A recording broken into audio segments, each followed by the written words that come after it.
Hello, Warriors of Light, and welcome to my 40-second weekly podcast. Today, I will be going over the ongoing PvP Series 6 battle events called Fates, hints on clearing trials named Endwalker Extremes, the ongoing special event called Moogle Treasure Trove, the ongoing seasonal event called All Saints Wake, and my thoughts on Final Fantasy XIV so far.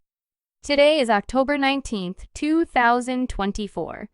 So, PvP Series 6 is ongoing and a great opportunity for gamers to obtain rare items.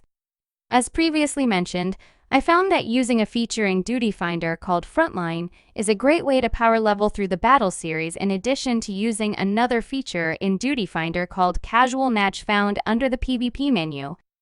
Duty Finder allows gamers to enroll in different battles, and the feature called Casual Match allows gamers to enroll in 5 versus 5 battles. Duty Finder can be found from the main menu under the option called Duty. Also, gamers should be made aware that after the battle series ends, these rare items will not be available, and gamers should try to enroll for these battles during peak hours like weekday afternoons and nights, and the weekends to gain battle points faster. So, moving on to my next topic, Fates or battle events are open area battles found in Final Fantasy XIV, and are also known as full active time events. Gamers can use these battle events to gain experience points, obtain rare items, and earn achievements.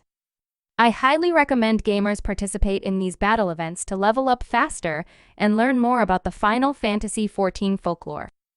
Next, trials called Endwalker Extremes have been a hot topic lately. And since these trials can be cleared with an optional battle enhancement called Echo, a lot of gamers are trying to clear them. The enhancement called Echo can be selected under Duty Finder settings and selecting the unrestricted party option. So, I will go over some tips for clearing each extreme for the first time and recommend gamers use 700 level gear or above. For the trial named Mount Ordeal Extreme, gamers can dodge most attacks and possibly want to set up circular positions for the attack called Radial Conflagration. For the trials named Stormcrown Extreme, Minstrel's Ballad, Heidelin's Call, and Minstrel's Ballad, Zodiark's Fall, gamers can also dodge most attacks and defeat the enemy boss. However, for the trial named Minstrel's Ballad, Endsinger's Area, gamers need to bait the attack called Grip of Despair in the middle of the arena and have gamers with DPS roles run east while gamers with tank and healer roles run west to break the tethers, and then move to the 8 meteor positions to survive.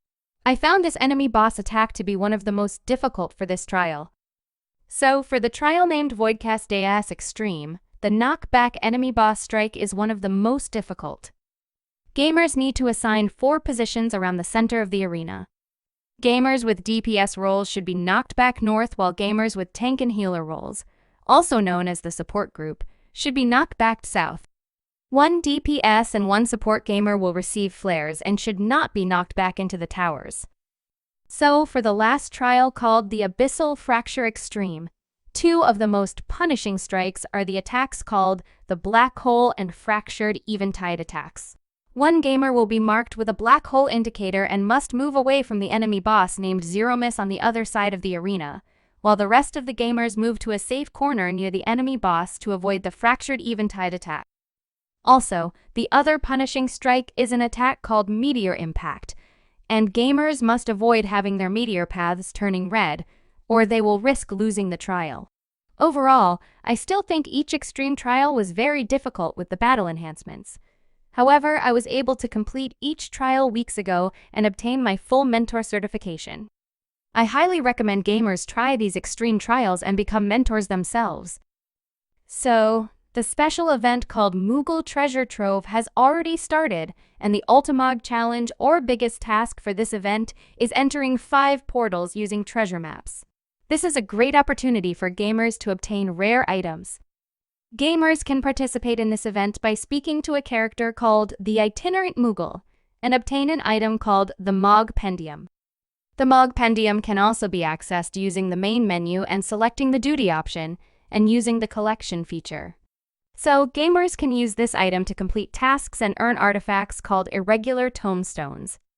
These artifacts can be exchanged for rare items. Next, The seasonal event called All Saints Wake has already started. And this is also another great opportunity for gamers to obtain rare items. Gamers can participate in this seasonal event by speaking to a character called the Pumpkin-Headed Apparition and start the quest named the Aether-Starved Ahriman. So lastly, my thoughts about Final Fantasy XIV so far. So, as of today, I have leveled my job called Scholar to level 100 using quests found in Thavnair called Allied Society quests, queuing more with the Avatar Trust system, completing battles found in the book named Wondrous Tales, destroying monsters called Hunt Marks in the recent expansions, and participating more in a feature found in Duty Finder called Daily Roulette. A few weeks ago, I was also able to clear all the trials known as Endwalker Extremes and gain my Mentor certification. This Mentor certification will allow me to use another feature found in Duty Finder called Mentor. In addition, I had a chance this week to participate in the Moogle Treasure Trove event. This event uses an item called the Mogpendium, and gamers can access this item through the main menu under the option called Duty and selecting Collections. The Ultimog challenge of the biggest task for this Moogle Treasure Trove event is entering 5 portals using Treasure Map. I was able to enter 2 portals this week. So next week, I want to work on clearing the Ultimog challenge for the Moogle Treasure Trove event and leveling my next job called Dancer to level 100. So that's all I have for my 40-second weekly podcast. If you enjoy my podcasts, you can subscribe to my English podcast channels on YouTube and Rumble, and my Russian channels on RuTube and VKontakte. Also, you can follow me on X, formerly known as Twitter, under Dynamis Ryne. I try to answer comments and questions found on my channels through my weekly podcasts. Feel free to post on my social media platforms and subscribe. Thank you for watching. See you next time.